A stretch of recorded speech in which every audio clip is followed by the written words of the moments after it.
So hello दोस्तों, मेरा नाम है तुषार त्यागी और आप लोग देख रहे हो मेरे यूट्यूब चैनल को। आज की वीडियो में हम लोग बात करने वाले हैं कि एसएससी एमटीएस का एग्ज़ाम फॉर्म फिलअप करने से लेकर के आपका ज्वाइनिंग तक का प्रोसेस क्या रहता है। तो इस वीडियो में मैं आपको बताने वाला हूँ कि पूरा प्रोसेस क्या रहता है। एकदम डिटेल से बताता हूँ और अच्छे से बताता हूँ ताकि आपका एक माइंड में क्लियर हो जाए। तो सबसे पहले जो होता है, आप फॉर्म फिलअप करते हो एसएससी एमटीएस का, जिसके 100 रुपये लगते हैं। फिर उसके बाद तो आपको करनी होती है तैयारी करने के लिए शायद आपको 3 महीने का टाइम मिलता है। 2.5 से 3 महीने के बाद पेपर होता है। पेपर होने के बाद में उसके 6 महीने लगते हैं रिजल्ट आने में। पहले आती है आपकी प्रोविजनल आंसर की, फिर उसके बाद में आती है आपकी फाइनल आंसर की, एंड देन आती है आपकी मेरिट। और इन सबसे पहले भी आपकी आती है रेस्पॉन्स की। रेस्पॉन्स की में क्या होता है कि आपने जो एग्ज़ाम दिया था उस एग्ज़ाम में आपके कितने क्वेश्चन सही रहे, कितने क्वेश्चन गलत रहे, वो आप अपनी रेस्पॉन्स की में चेक कर सकते हो। फिर उसके बाद आता है जो मेरिट आती है। मेरिट में आपको स्टेट एलोकेशन मेरिट में ही पता चल जाता है, डिपार्टमेंट भी आपको मेरिट में ही पता चल जाता है कि क्या स्टेट, कौन सा स्टेट मिला है आपको, कितने मेरिट है उस स्टेट की, और कौन सा डिपार्टमेंट आपको मिला है। तो इस तरीके से आपको मेरिट आने पे क्लियर हो जाता है कि आपको क्या डिपार्टमेंट, कौन से स्टेट में अभी आपको जाना होगा। फिर जब आपको जिस डिपार्टमेंट को अलोकेट किया जाता है, अब आगे का प्रोसेस डिपार्टमेंट पूरा करता है। यानी कि एसएससी बस यहीं तक आपको करता है, एग्ज़ाम दिलवाता है और आपका डिपार्टमेंट आपको अलोकेट करता है। उसके बाद में पोस्टिंग पूरा डिपेंड करता है डिपार्टमेंट पे कि वो पोस्टिंग जल्दी करवाता है, पोस्टिंग लेट करवाता है, या फिर पोस्टिंग में बहुत ज़्यादा डिले कर रहा है। क्योंकि कुछ ऐसे डिपार्टमेंट भी रह चुके हैं जिन्हों का पोस्टिंग को लेकर के काफ़ी ख़राब एक्सपीरियंस रहा है। जैसे कि एटमिक एनर्जी, जिसका 2-2 साल तक लोगों का पोस्टिंग नहीं हुआ है।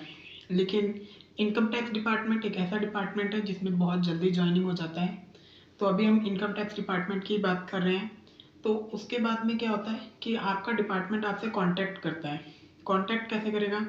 वो आपको मेल के थ्रू अपॉइंटमेंट लेटर सेंड करते हैं आपकी मेल आईडी पे, और वो आपको कॉल करते हैं। कॉल करके वो आपको क्या बताते हैं? कॉल करके वो आपको बताते हैं कि आपका डॉक्यूमेंट वेरिफिकेशन का डेट कौन सा है। यानी कि अभी आपको वो लोग डीवी के लिए बुलाते हैं। डीवी क्यों होता है?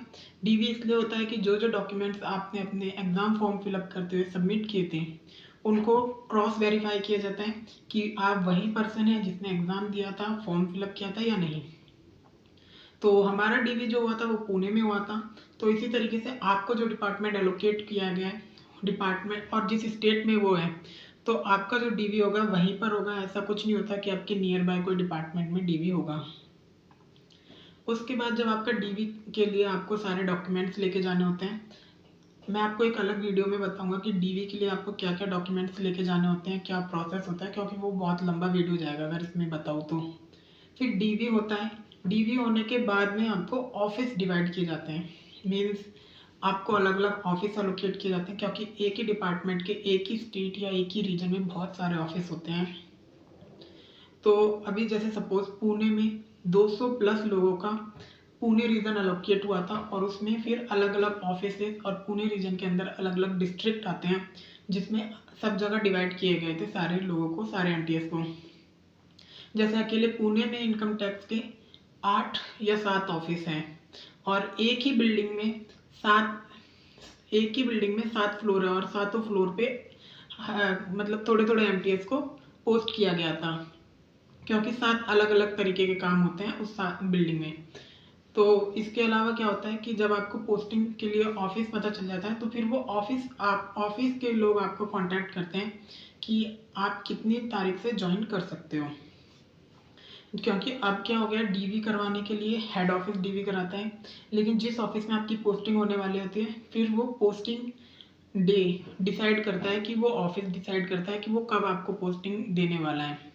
हमारे केस में क्या हुआ था कि डीवी होने के 1 महीने लगा था कि पोस्टिंग हो गया था। 5 मई 2025 को मैंने ज्वाइन किया था मेरे ऑफिस में, और मेरे कलीग्स ने भी 3 मई या किसी ने उससे पहले भी ज्वाइन कर लिया था। तो वो आपको एक डेट दे देते हैं, आप उस डेट तक ज्वाइन कर सकते हैं, और अगर आप नहीं करना चाहते ज्वाइन तो आप एक्सटेंड भी करवा सकते हैं। उसके लिए आपको एक मेल करना होता है अपने ऑफिस को, और एक रीज़न बताना होता है कि आप क्यों एक्सटेंड करवाना चाहते हैं। तो इस तरीके से फिर आपकी ज्वाइनिंग हो जाती है। ज्वाइनिंग होने के बाद भी एक लंबा प्रोसेस होता है। एक ज्वाइनिंग लेटर बनाया जाता है जिसमें आपके ऑफिस के हेड सिग्नेचर करते हैं, जिनके अंडर आपकी पोस्टिंग हुई है। वो एक ज्वाइनिंग लेटर होता है। आपको ओथ दिलवाई जाती है, ओथ ऑफ सीक्रेसी ज्वाइनिंग। और उसके बाद आपका एक और लेटर बनता है जिसमें आपको बताया जाता है कि आप किस ऑफिसर के अंडर जॉब करने वाले हैं। तो ये एक लंबा प्रोसेस रहता है। जितना आपको मैंने बताया कि पहले आप एग्ज़ाम फॉर्म फिलअप करते हैं, फिर आप प्रिपरेशन करते हैं, एग्ज़ाम देते हैं, प्रोविज़नल आंसर की आती है। प्रोविज़नल आंसर की के बाद में आपकी वो आती है, क्या बोलते हैं, आंसर की आती है।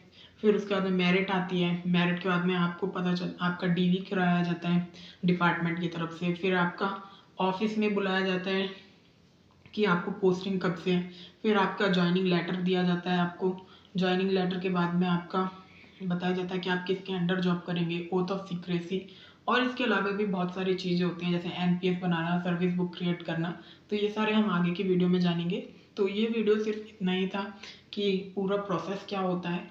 बाकी के वीडियोस में हम आपको बताने वाला हूँ मैं आपको कि डीवी क्या होता है, आफ्टर ज्वाइनिंग क्या क्या चीज़ें होती हैं, जैसे सर्विस बुक, एनपीएस और डीडीओ से सैलरी स्लिप कैसे लेते हैं और सैलरी कितना होता है, सब कुछ बताऊंगा आगे की वीडियोस में। अभी के लिए फ़िलहाल इतना ही। मिलते हैं नेक्स्ट वीडियो में। Till then bye guys.